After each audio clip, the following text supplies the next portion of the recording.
Ito naman ipinamalas ng mga kabataang Pilipino ang kanilang talent sa hip-hop sa nagdaang IASF Dance Worlds sa Florida, USA. Yan ang ulat ni Floyd Brenz.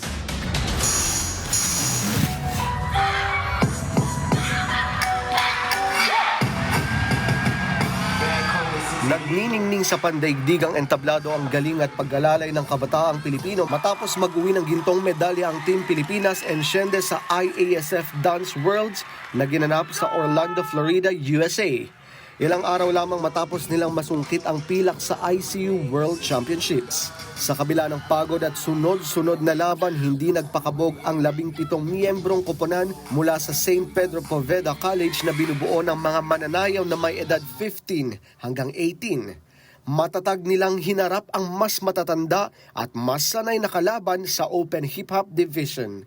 Patunay na ang tapang at puso ng Pinoy ay hindi nasusukat sa edad.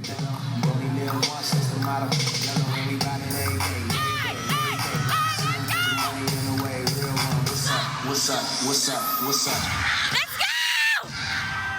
Ginanap ang IASF competition mula April 25 hanggang 27 sa Disney's Coronado Spring Resort, kung saan nilampasan ng Enciende ang higit 20 grupo mula sa iba't ibang bansa tulad ng England, Australia, Japan at mismong United States na siyang nagdepensa ng titulo. Sa huli, pinatunayan ng Team Pilipinas na sila ang pinakahanda at pinakamatindi sa entablado.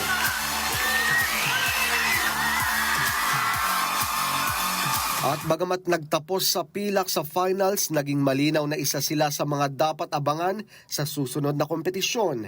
Bilang opisyal na kinatawan ng bansa matapos manalo sa 2025 National Dance Championship, hindi lamang medalya ang kanilang naiuwi, kundi karangalan at inspirasyon sa buong Pilipinas. Floyd Brenz para sa Pambansang TV sa Bagong Pilipinas.